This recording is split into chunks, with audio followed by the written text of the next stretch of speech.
आमच्या शेजारी एक जणानं 4-5 कोटी रुपये खर्च करून बंगला बांधला आहे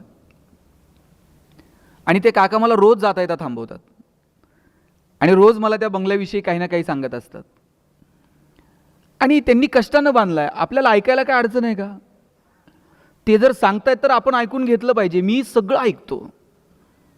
काहींना खूप अशी खोड असते, ते ऐकत नाहीत. कुणी कौतुक करायला लागलं, कुणी सांगायला लागलं की ते जाता जाता त्याला सांगून जाणार ते सगळं ठीक आहे, पण ते किचनची दिशा बघा. ते बिचारा इतकं टेन्शनमध्ये येत आहे. आता मला सवय होऊन गेली आहे की मी तिथून जाताना काका मला थांबवणार आहेत आणि बंगल्याविषयी काहीतरी सांगणार आहेत. काल परवा काकांची माझी पुन्हा भेट झाली. आता मात्र ते बंगल्याविषयी एकही शब्द बोलायला तयार नव्हते. अर्धा तास झाला, पाऊण तास झाला. जाता आता मी म्हटलं, काका आज तुम्ही काहीच बोलत नाहीत बंगल्याविषयी, झालं काय? ते म्हणले, बंगल्यात आता काहीच राहिलं नाही. म्हटलं असं कसं? अगदी काल बांधलाय असा दिसतोय, अजून रंग इकडचा तिकडं नाही, 2-4 वस्तू तर नवीन दिसतात आणि तुम्ही म्हणतायत बंगल्यात काहीच राहिलं नाही. अरे बाबा, काही उरलं नाही रे त्यात. म्हणलं झालं काय? म्हणले आपल्या शेजारच्याने ना याच्यापेक्षा मोठा बांधला हो, आता यात राहिलंय काय? म्हटले आपण कायम तुलनेत आहोत.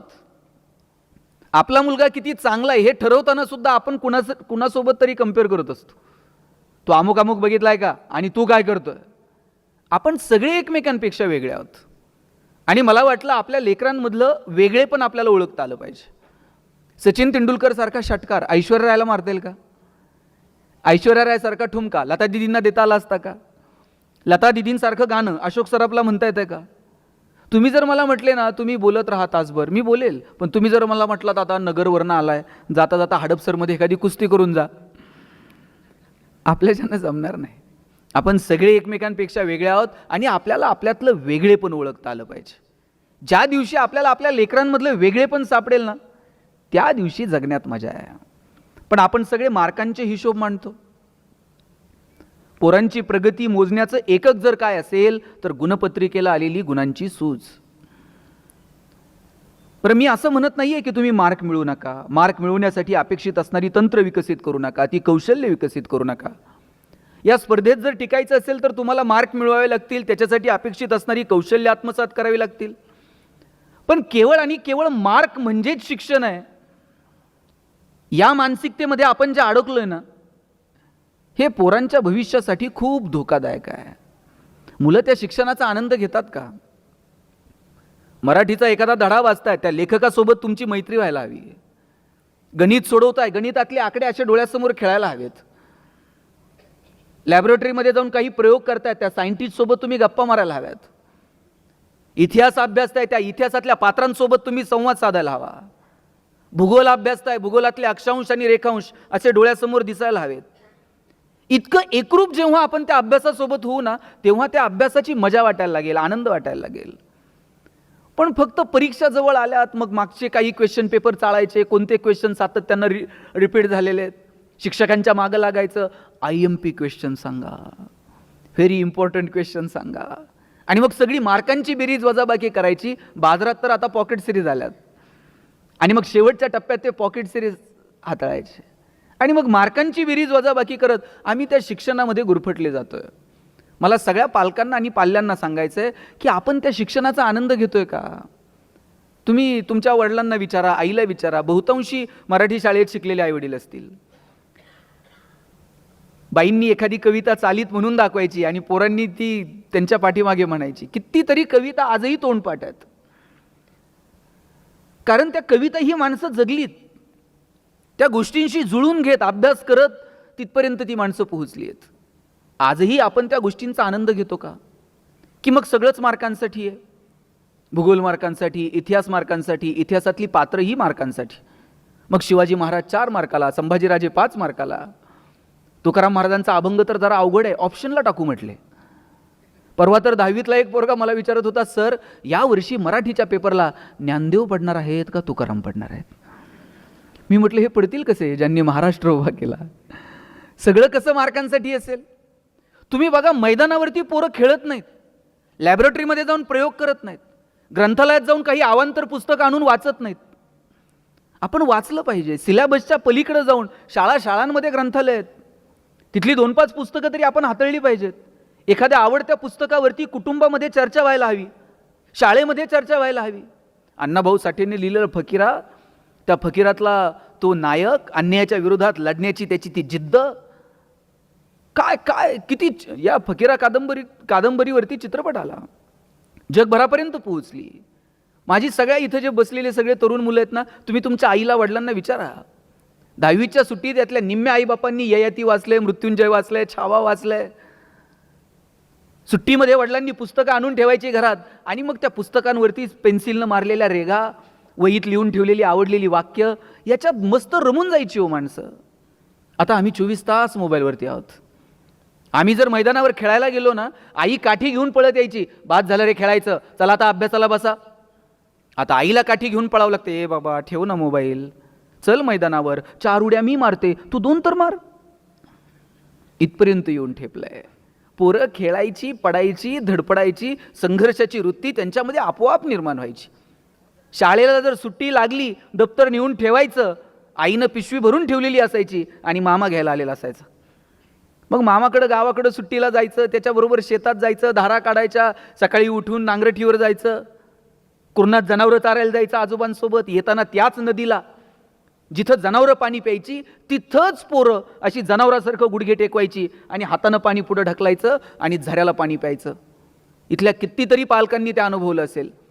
जनावरांसारखं गुडघ्याला पाणी, असं गुडघे टेकून पाणी पिलेलं मला तर आठवतंय.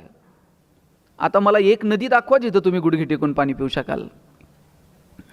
आता पाण्याची बाटली विकत आणावी लागते, 20 रुपये लिटरनं पाणी विकत घ्यावं लागतंय. परिस्थिती बदलली आहे. आता एक नदी अशी नीट ठेवली नाही, त्याला सगळं सांडपाणी, कचरा बिचरा, इकडं तिकडं निर्माल्य, प्लॅस्टिकच्या पिशव्या गाठणी बांधून आम्ही नद्यांमध्ये फेकून दिल्या. मग आम्ही मुलांना नेमकं शिकवतोय काय? केवळ आणि केवळ पर्यावरण एक विषय आलाय आता म्हणून तो फक्त मार्कांसाठी अभ्यासायचा का? निसर्गाशी जुळून घेणं, पर्यावरण समजून घेणं, या गोष्टी आम्ही मुलांपर्यंत कधी पोहोचवणार आहोत? आता जाईल तिथे पाण्याची बाटली आहे. पूर्वी जर कुठं गेलं ना कार्यक्रमाला, तांब्या असायचा, फुलपात्र असायचं. साहेब आता तांब्यान फुलपात्र कुठं राहिलंय का हो? मला वाटतं अजून ते फार तर सुपारी, साखरपुडा, लग्न समारंभ अशा कार्यक्रमात अजून तांब्यान फुलपात्र आहे. आणि काही दिवसानं ते पण दिसणार नाही. गुरुजी सांगणार, मुलाचे मामा बाटली घेऊन या. इथपर्यंत येऊ देऊ नका. काय येणाऱ्या पिढ्यांपर्यंत नेऊन पोहोचवायचंय, मला वाटतं ते ठरवावं लागेल. आणि म्हणून आम्ही जे हंटर घेऊन फक्त पोरांच्या मागं लागलोय ना, मार्क म्हणजेच शिक्षण. मी पुन्हा सांगतो, मार्क मिळवा पण त्याचा आनंद घ्या. मग आम्ही ठरवून घेतलेलं आहे, खूप मार्क पडले का सायन्सला जायचं, थोडेसे कमी पडले का मग कॉमर्सला जायचं. आणि सायन्सलाही नंबर लागला नाही आणि कॉमर्सलाही लागला नाही, आणि मग कुठे? शब्बास. आमच्या डोक्यात ते भरलंय, आर्ट्सला काय करिअरच्या संधीच नाहीत. मी अशी किती पोरं सांगू की जे कला शाखेतनं ग्रॅज्युएट झाली आणि करिअर झालं. सायन्स, आर्ट्स, कॉमर्स फक्त मार्कांवरून ठरू नका. तुमची आवड, तुमच्या स्ट्रेंथ, तुमचे विकनेस, आजूबाजूला असणाऱ्या संधी, या सगळ्याचा अंदाज घेऊन ठरवा की आम्हाला आमच्या मुलांना नेमकं कुठे घेऊन जायचंय. कॉलेजच्या गेटवर उभं राहिलं, पोरगं येताना दिसलं ना तरी कळतंय हे कोणत्या साईडला असेल. चष्मा विष्मा घालून इन बिन करून आलं का समजायचं, पावलं मोजत हिशोब करत आलं का समजायचं, आणि अशी वही बी फिरवीत शिट्टी मारत आलं, शब्बास. आम्ही ठरवून घेतलंय. माझी विनंती आहे की केवळ मार्कांवरून तुम्ही ठरू नका. म्हणजे एक जमाना आहे ना डीएडचा होता. डीएडला जर नंबर लागला ना, इथं शिक्षक आहेत का कोण? विचारा त्यांना डीएडवाल्यांची काय हवा होती. डीएडला जर नंबर लागला तर त्यांनी मागं बघायचंच नाही. आणि दोघं नवरा बायको जर जिल्हा परिषदच्या शाळेवर रुजू झाले, का रुबाब होता. आता डीएड कॉलेजेसची अवस्था काय? बहुतांशी डीएड कॉलेजेस आता बंद होत चाललेत. त्यानंतर इंजिनिअरिंगचा बूम होता. गावात एखादाच इंजिनियर असायचा. गावात जर कुणी पाहुणे आले आणि त्यांनी जर विचारलं ना इंजिनियर साहेब कुठं राहतात, सगळं गाव त्या पाहुण्याला इंजिनियरच्या घरी नेऊन सोडत होतं. आता तुम्ही गावात जाऊन विचारा इंजिनियर साहेब कुठं राहतात, ते म्हणते नाव सांग. प्रत्येक घरात 4 आहेत. आणि आफ्टर मेडिकल, म्हणजे आफ्टर कोविड, आता मेडिकलचा बूम आहे. आता प्रत्येक आईबापाला वाटतंय पोरगं मेडिकललाच गेलं पाहिजे. नाही भारतात नंबर लागला तर म्हणते रशियात जाऊ द्या. पण त्यांना मेडिकललाच गेलं पाहिजे. बरं, त्यांच्या डोक्यात असं नाही आहे की नाही याला जरा मॅथ फिजिक्स आवडतं आहे म्हणून यानं इंजिनिअरिंगला जावं, याला जरा केमिस्ट्री बायो आवडतं आहे म्हणून यानं मेडिकलला जावं. त्यांच्या डोक्यात पक्का आहे पोरगा MBBS, त्याला मुलगी MBBS झालेली बघायची, दोघांनी मिळून हॉस्पिटल टाकायचं आणि नंतर मग मेहुण्याला मेडिकल. असंच असतं ना, अलिखित नियम आहे, ते मेहुण्यालाच द्यावं लागते हल्ली. जरा या हिशोबांच्या थोडंसं पलीकडे जाऊयात ना. सुनीता विल्यम्स तुम्ही बघा, काय व्हायचं होतं, काय शिकल्या, मग नंतर कशा या सगळ्या करिअरमध्ये आल्या. कुठे गेल्या होत्या सुनीता विल्यम्स मागचे काही दिवस? गेट, शिवाजीनगर, कुठे होत्या? आणि आपण सगळेजण आतुरतेनं वाट बघत होतो की नाही? आपल्यापैकी किती लोक सुनीता विल्यम्सला भेटलेले आहेत? भेटलेलं कुणीच नाही, पण किती आतुरता होती. अरे तुम्ही तर शिकलेली, तुम्ही शिकतायत, अंतराळात कशासाठी गेलायत, काय गेलायत, त्यातनं काय होणार आहे, काय नवीन अपडेट्स मिळणार आहेत, त्याचा तुमच्या माझ्या जीवनावर काय परिणाम होणार आहे, हे किमान सायन्सची पोरं वाचत असतील, अभ्यासत असतील. पण गावात खेड्यापाड्यातली खुरपणी टुरपणी करणारी बाई सुद्धा गप्पा मारताना म्हणायची, बाई ती सुनीता आली की नाही कुणाच ठाऊक. किती प्रेम, किती आतुरता, काय करिअर आहे हो. जगणं हे आयुष्य एकदाच आहे, परत आहे की नाही मला माहीत नाही. असं जगायचं ना, लोकांना हेवा वाटला पाहिजे. आणि लोकांना वाटो ना वाटो, किमान आपल्या जगण्याचा आपल्याला तर हेवा वाटला पाहिजे. अरे आम्ही जगलो आमच्या मस्तीत, आम्ही जगलो आमच्या धुंदीत. सचिन तेंडुलकर दिसायला एवढासा, एका मॅचमध्ये एक बाउन्सर असा नाकावर येऊन आदळला, नाका तोंडातनं रक्त यायला लागलं. लोकांना वाटलं आता स्ट्रेचर बोलवतील आणि घेऊन जातील. पण त्या पठ्ठ्यानं तसंच तोंडावरती पाणी मारलं, बॅट अशी क्रीजवरती आदळली आणि म्हटलं मैं खेलेगा. आणि त्या दिवशी जो दटून राहिला ना क्रिकेटच्या क्षेत्रात, जगाचा बाप झाला. काय करिअर आहे आणि काय कमालीचा आत्मविश्वास आहे हो सचिनकडे. म्हणजे सचिन क्रीजवर खेळतोय, भारत आणि ऑस्ट्रेलिया मॅच सुरू आहे आणि भारताला जिंकायला साधारणतः 47 धावांची गरज आहे. सगळ्या जगाला वाटतंय की जोपर्यंत क्रीजवर सचिन आहे तोपर्यंत भारत मॅच जिंकतोय. पण ब्रॅड हॉकच्या एका चेंडूवर सचिनची विकेट पडली आणि भारताला मॅच गमवावी लागली. त्या ब्रॅड हॉकला असला आनंद झाला की अरे जगातला सगळ्यात श्रेष्ठ फलंदाज आणि त्याची विकेट मी अगदी करिअरच्या सुरुवातीला घेतली. त्यानं रेफरीकडनं चेंडू मागून घेतला, पॅव्हेलियनमध्ये गेला आणि सचिनला म्हटला, सचिन तू जगातला सगळ्यात महान फलंदाज आहेस, या चेंडूवर मी तुझी विकेट घेतली, आयुष्यभर हा चेंडू मी माझ्या शोकेशमध्ये जपून ठेवेल, मला याच्यावर तुझी ऑटोग्राफ देशील? सचिननं ऑटोग्राफ दिली, पाठीवरती थाप मारली आणि जाताना त्याला म्हटला, it will never happen again, परत असं घडणार नाही. आणि त्यानंतर कधीच ब्रॅड हॉकच्या चेंडूवर सचिनची विकेट पडली नाही. याला आत्मविश्वास म्हणतात. चुका होतात, घडतात, पण एकच चूक परत परत करायची नसते.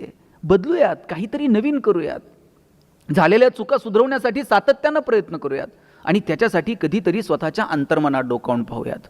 माझी पालकांना विनंती आहे की आपली लेकरं ही वेगळी आहेत, युनिक आहेत, त्यांच्यामधलं वेगळेपण ओळखा, त्यांच्या चांगल्या गुणांचं कौतुक करा. आपण त्यांच्यातले दोष शोधण्यात वेळ वाया घालवतो. तुम्ही म्हणाल मग दोष ओळखायचे नाहीत का? जरूर ओळखायचे. मग सांगायचे नाहीत का? जरूर सांगायचे. पण दोष हे कानात सांगायचे असतात आणि कौतुक हे चार चौघात करायचं असतं. आपण उलट करतो. बघा, पोरांनी टाळ्या वाजवल्यात आणि ते पण असं आईकडं बापाकडं बघत. नाही आवडत पोरांना. तुम्ही पाहुणे आल्यानंतर म्हणणार, बावळटाचा आहे ना, अभ्यासच करत नाही, मोबाईलच घेऊन बसतंय आणि किती वेळा सांगायचं आहे. पाहुणा म्हणणार आहे का, फारच बावळट आहे, मी घेऊन जातो आणि परत सुधरून आणून देतो. ते आपल्यालाच सुधारायचं आहे. उलट पाहुण्याच्या देखत म्हणायचं, आमचा दादा इतका हुशार आहे ना, दादा पाहुण्याच्याच पुढं पुस्तक घेऊन बसताय का नाही बघा. आणि तुम्ही पाहुण्याच्या देखत म्हणून बघा, दादा बावळट आहे, दादा बाहेर जात आहे, पाहुण्याच्या बुटात पाणी होत आहे, लेसला लेस बांधतंय. मग तुमची इज्जत घालवायची एकही संधी दादा सोडत नाही. कौतुक करा हे चार चौघात आणि दोष जे सांगायचे ते कानात सांगा. आणि माझी विनंती आहे, तुम्ही तुमच्या गप्पांचे विषय बदला. आपण कोणत्या विषयांवरती आपल्या मुलांशी गप्पा मारतो, संवाद साधतो, ते विषय आपण बदलून बघूयात. मुळात आपण संवाद साधतो का हाच प्रश्न आहे. पूर्वी असा गोल करून लोक एकत्र जेवायला बसायचे आणि मग गोल करून जेवायला बसलं की एकमेकाचा चेहरा दिसायचा, संवाद व्हायचा. कुणी जर टेन्शनमध्ये असेल तर घरातल्या थोरल्या माणसांना कळायचं हे आज जरा टेन्शनमध्ये दिसतंय, चेहरा पाडून बसलाय, ह्याचे डोळे खाली आहेत. आता 2-2, 4-4 दिवस पोरांची आणि आपली नजरानजर पण होत नाहीये. पोरगा आला का आपल्या खोलीत निघून जातो, जेवायला खाली येतो, त्याचं ताट घेतो, जेवतो, त्याच्या वेळेनुसार निघून जातो. गोल करून जेवायला बसा. आम्ही तर जेवायला बसलं ना, आजोबा सांगायचे चला ताटाच्या भोवती पाणी फिरवा. आम्ही म्हणायचो आता ते ताटाच्या भोवती पाणी फिरवल्यावर काय होतंय? ताटातले पदार्थ काय बदलतात का? बाजरीच्या भाकरीची काय पुरणपोळी होते का? आजोबा सांगायचे पदार्थ बदलत नाही, पण पदार्थाचा प्रसाद होऊन जातो. आणि प्रसाद कधी फेकून द्यायचा नसतो, प्रसादाचा सन्मान ठेवायचा असतो. आज आपण लहान लेकराला काठी घेऊन मागं लागतो, ते खा, ते संपव. बघा, एखादी गोष्ट कोणत्या पद्धतीनं सांगतो हे फार महत्त्वाचं आहे. काठी घेऊन मागं लागलं आणि हे संपव, पोरगं खाईल तुमच्या धाकानं, पण त्याचा आनंद आणि तो प्रेम त्या आवडीनं तो खातोय का? आजोबा सांगायचे हा प्रसाद आहे, पाणी फिरवलं का पदार्थाचा प्रसाद होऊन जातो. काय जादू आहे? आणि जेवायला बसलं की ते म्हणायचे हात जोडा आणि आभार माना. म्हटलं आता कुणाचे आभार मानायचे? ते म्हणायचे ज्यानं पिकवलं त्या शेतकऱ्याचे आभार माना, जिनं शिजवलं त्या तुमच्या आईचे आभार माना, आणि ज्यानं भूक दिली त्या भगवंताचे आभार माना. किती साध्या सरळ सोप्या भाषेत लेकरांपर्यंत कृतज्ञता पोहोचत होती. आता गोल करून बसायला कुणाला वेळ नाही. इथं प्रत्येकजण आपापल्या वेळेनुसार येतो. मला मान्य आहे आपण बिझी आहोत, प्रत्येकाच्या कामाच्या वेळा वेगळ्या आहेत. आता आईलाही कामाला जावं लागतं, वडील त्यांच्या वेळेला कामाला जातात, घरातली सगळी माणसं बिझी आहेत. महिना 15 दिवसातनं तर एकदा एकत्र येऊन जेवता येईल की नाही? विशिष्ट वेळ ठरवा की नाही 8 दिवसातनं ह्या दिवशी, सुट्टीच्या दिवशी आम्ही एकत्र जेवणार आहोत. आठवड्यातनं, महिन्यातनं एक दिवस असा ठरवून घ्या की सगळेजण गप्पा मारायला आपण बसणार आहोत.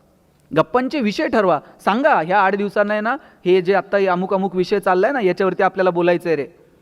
त्या निमित्तानं पोरं तयारी करतील, त्या संदर्भानं काहीतरी वाचतील. त्यांना कळेल की पप्पांच्या समोर मला आता या विषयावर बोलायचं आहे, मला या विषयावर सांगायचं आहे. ती त्यांचं मत तयार करतील. आणि मी मगाशी जसं म्हटलं की तुम्ही हंटर घेऊन तुमची मतं फक्त लादू नका. तुम्हाला तुमच्या मुलाचं नसेल पटत, किंवा पोरांना तुम्हाला तुमच्या पप्पांचं नसेल पटत एखादी गोष्ट, ती अशी ताणून मारून हाणून किंवा फक्त विरोधाला विरोध करून नाही सांगायची. सांगताना सुद्धा आपल्याला ते आपलं प्रकट होण्याचं जे स्किल आहे ना, ते सुद्धा डेव्हलप करता येईल का बघा. म्हणजे एक साधं उदाहरण सांगतो तुम्हाला. स्वामी विवेकानंदांचे गुरु परमहंस रामकृष्ण परमहंस आणि केशवचंद्र सेन यांच्यामधला संवाद आहे. आणि दोघं कोणत्या विषयावर बोलत होते? देव आहे की नाही याच्यावरती दोघांना आपापलं मत मांडायचं होतं. केशवचंद्र सेन उभे राहिले बोलायला आणि ते पटवून देत होते की देव कसा नाही आहे. आणि समोर रामकृष्ण परमहंस बसलेले आहेत आणि केशवचंद्र सेन इतक्या ताकदीनं त्यांचा विषय मांडत होते, भारावून गेले हे सगळं ऐकून परमहंस. आणि ते बोलता बोलता उठायचे, मध्येच थाप मारायचे आणि म्हणायचे वा वा केशव, काय बोलतोयस तू, तू काय सुंदर मुद्दा मांडला, काय तुझा शास्त्रार्थ, काय तुझं वक्तृत्व, काय तुझं प्रभुत्व, काय तुझा विचार, भारावून टाकलं तुम्हाला. आणि इतकं कौतुक करत होते ते केशवचंद्र सेन यांचं. शेवटी केशवचंद्र सेन यांचं बोलणं थांबलं आणि केशवचंद्र सेन यांचं बोलणं थांबल्यानंतर रामकृष्ण परमहंस उठून उभे राहिले, जवळ गेले, त्याला मिठी मारली आणि म्हटले केशवा, काय सुंदर बोललास रे. केशवचंद्र सेन म्हटले याचा अर्थ तुम्ही मान्य केलं देव नाही म्हणून. छे छे, उलट आता तर माझी खात्री झाली, तू इतका सुंदर बोललास याचा अर्थ देव असलाच पाहिजे. त्याच्या कृपेशिवाय इतकं सुंदर बोलणं शक्य आहे का? आपला मुद्दा आपण कोणत्या पद्धतीनं मांडतो ह्याला फार महत्त्व आहे. आणि आपल्या जे डोक्यात आहे ना, हाणून मारून ती परिस्थिती होती, त्या परिस्थितीत तसे निर्णय घ्यावे लागतात. परत मी असंही म्हणत नाही की पालक म्हणून तुम्ही फक्त गोड गुलाबीनी वागा. आणि तुम्हाला जर कोण म्हणत असेल ना पालकांना, तुम्ही विद्यार्थ्यांचे मित्रमैत्रिणी बना, अजिबात बनू नका. त्यांना खूप मित्रमैत्रिणी ऑलरेडी, तुम्ही त्यांचे चांगले आईबापच व्हा. ते मित्रमैत्रिणी बनायच्या फंदात गेलं का ते पोरगं बापाच्या गळ्यात हात घालतंय. आणि ते आईला तर सरळ म्हणते, ए आई तुला काय कळतं ग. एवढं पण मित्रत्वाचं नातं ठेवू नका. योग्य वेळी कान पकडा, योग्य वेळी पाठीवरनं थाप मारा, योग्य वेळी गोडी गुलाबीत संवाद साधा. पण ते तारतम्य ठेवून आम्हाला वागता आलं पाहिजे. प्रत्येक वेळीच प्रतिकार नाही आणि प्रत्येक वेळी प्रतिसादही नाही. मला असं नेहमी वाटायचं की प्रत्येक वेळीच आपण प्रतिसाद दिला का छान होतं. आणि म्हणून मला जर कोणी विचारलं ना सुखी जगण्याचा मंत्र काय, मी म्हणायचो प्रतिकार नको प्रतिसाद द्या. प्रतिकारासाठी कशाला वेळ घालता. दोघं नवरा बायकोंनी डायरीवर लिहून घेतलं प्रतिकार नको प्रतिसाद द्या गणेश शिंदे. घरी गेल्यानंतर बायकोनं अशी पर्स फेकली, नवऱ्याच्या डोळ्यात डोळे घालून पाहिलं आणि म्हटली मैं तेरे लिए मर जाऊंगी मिट जाऊंगी. बायको म्हणली मैं तेरे लिए मर जाऊंगी. नवरा म्हटला बघ कसं जमतंय तसं कर म्हटलं. म्हणे आता हे काय, नाही ते सकाळी सरांनी सांगितलं ना प्रतिकार नको. कधी प्रतिकार करायचा, कधी प्रतिसाद द्यायचा, ह्याचं तारतम्य नको का. कोणती गोष्ट कोणत्या पद्धतीनं येणाऱ्या पिढ्यांपर्यंत पोहोचवायची याचं तारतम्य आपल्याला ठेवावं लागेल. आणि माझा दावा आहे, आपण जसं सांगू तसं मुलं वागत नाहीत, आपण जसं वागू तसं मुलं वागतात. आदर्श हे केवळ सांगण्यातनं निर्माण होत नाहीत, आदर्श हे वागण्यातनं निर्माण होतात.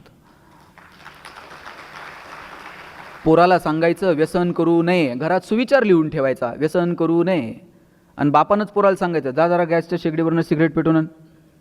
पोरगा असं येते जसं ऑलिम्पिकची ज्योत घेऊन आलंय. बाप कानातनं धूर काढतो, नाकातनं धूर काढतो, हे सगळ्यात शाळेत सांगतो जादूगार बाप आहे कानातनं धूर काढतो. आपण लेकराला सांगायचं खोटं बोलू नये, आणि पाहुणे आल्यानंतर सांगायचे त्यांना सांग पप्पा घरात नाहीत म्हणून. आपण जसं वागू तसं मुलं वागणार आहेत. माझ्या वडिलांची मिराशिगा मिरवीनं तुझी चरणसेवा पांडुरंगा. तुकोबारायांना सांगावं वाटलं की अरे आम्ही जे काही करतोय ते आमच्या बापदाद्यानं घालून दिलेला मार्ग आहे आणि त्याच्यामुळे आम्ही इथपर्यंत आलेलो आहोत. काय आज आपण सगळ्यांनी छावा पाहिला. छावा कुणालाही म्हणतात का? छावा कुणालाही म्हणत नाहीत. त्याच्यासाठी बाप सिंह असावा लागतो. बाप सिंह आहे म्हणून छावा. आपण आपल्या लेकरांच्या समोर काय आदर्श निर्माण करायचे मला वाटतं ते ठरवावं लागेल.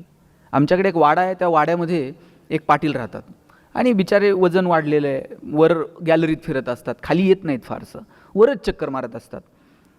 आणि त्यांचा नित्यक्रम ठरलेला आहे, संध्याकाळी चक्कर मारायला वाड्यातल्या त्या गॅलरीमध्ये एरझरा मारत असतात. गावातलं एक लहान पोरगं खाली येणार वाड्याच्या, आणि पाटील फिरायला लागलं त्या खालून वर बघणार आणि म्हणणार पाटील जिवंत आहे त्यावर काही नाही, गेल्यावर कसं करायचं. 4 लोकांना तर पाटील झेपल का? काही घेणं देणं आहे का हो? चांगला विचार करावा, चांगलं चिंतन करावं, याचं वजन कसं कमी होईल, याचं टेन्शन किती असेल बाबा, ह्याला किती त्रास असेल, काहीतरी त्याला सांगावं बाबा हे कर ते दिलं सोडून. आणि 4 लोकांना झेपल का? पाटील म्हणलं याला वर बोलवा. वर बोलवलं, कोंडून ठेवलं पोरगा. ते वडील पळत आले, म्हणले पाटील पोराला का कोंडलं? म्हणले हे संस्कार केले का? मी आपला माझ्या टेन्शनमध्ये एरझरा मारतोय आणि ती खालून वर बघतोय म्हणते गेल्यावर कसं करायचं आणि 4 लोकांना झेपल का? ते म्हणले पाटील लहान लेकरू होते, काय कळतं त्याला? गेल्यावर कुठं संवेदना असतात का?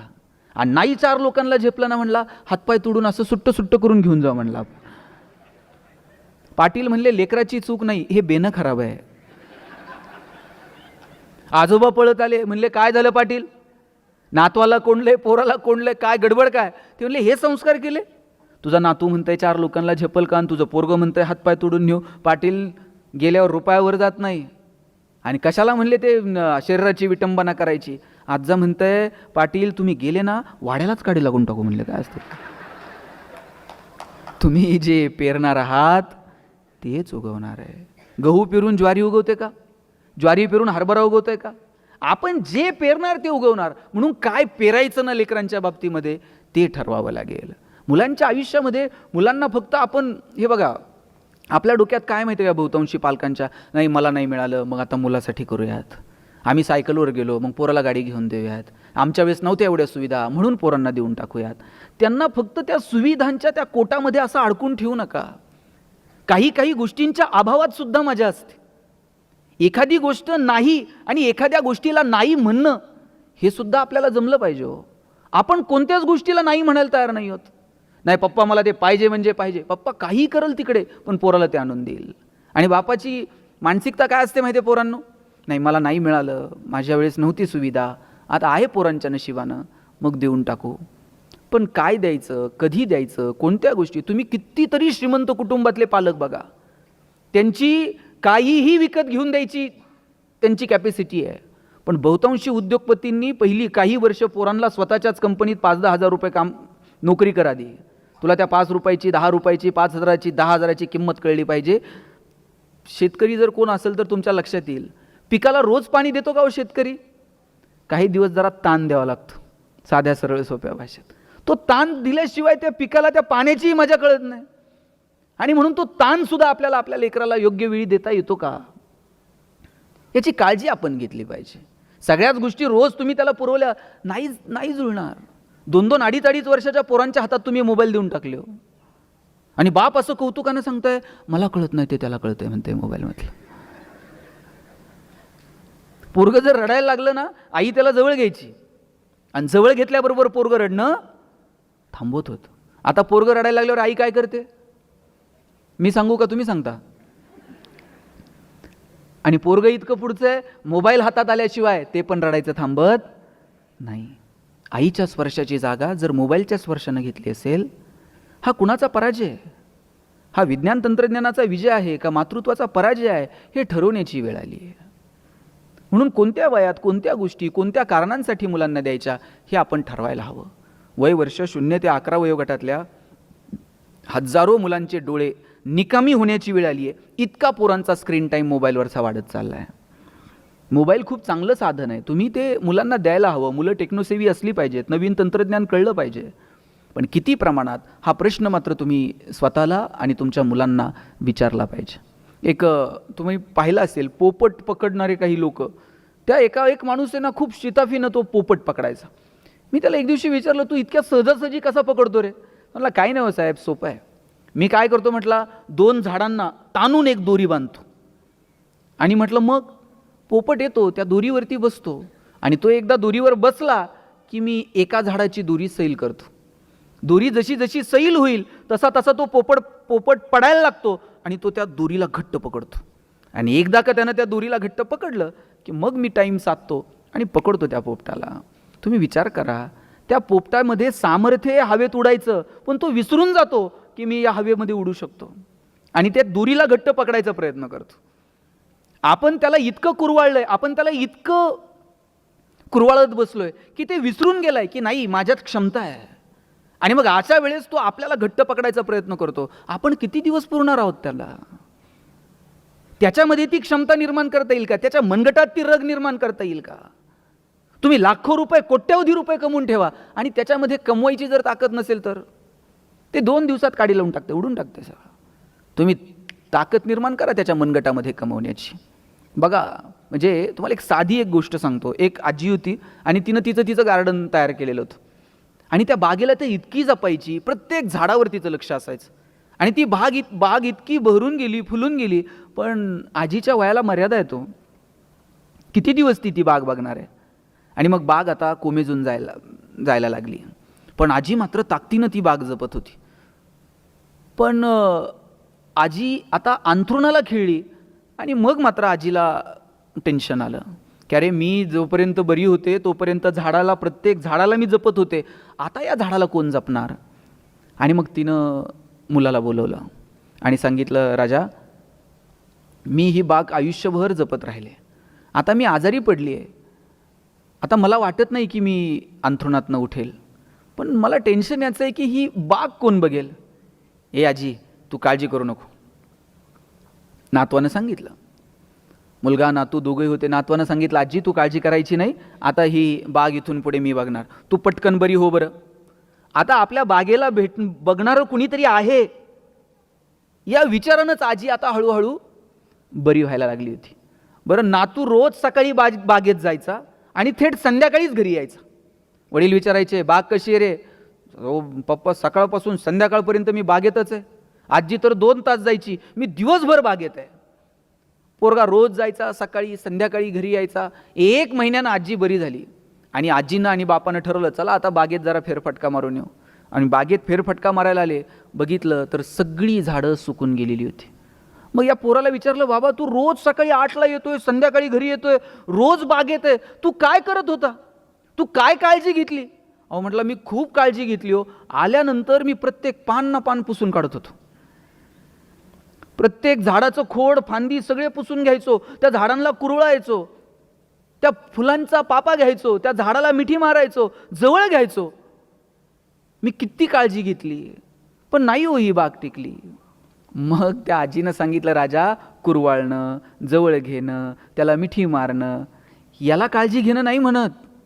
त्याला योग्य वेळी पाणी घालावं लागतं, योग्य वेळी पाणी तोडावं लागतं, योग्य वेळी ताण द्यावा लागतो, जनावरांनी खाऊ नये म्हणून कधी झाडांना कुंपण घालावं लागतं आणि मग ती बाग बहरते फुलते.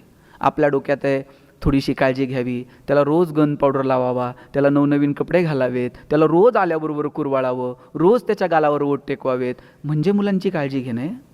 योग्य वेळी ताण द्या, योग्य वेळी कानाला पकडा, योग्य वेळी त्याच्या पाठीवर थाप मारा, योग्य वेळी डोळे मोठे करा, योग्य वेळी त्याच्या डोळ्यात पहा. मला वाटतं हे लेकरांची काळजी घेणं आहे. आमची काळजी घेण्याची जी व्याख्या आहे ना, ती पहिल्यांदा आम्हाला बदलावी लागेल आणि मुलांना कोणत्या पद्धतीनं कोणत्या गोष्टी सांगायच्या हे ठरवावं लागेल.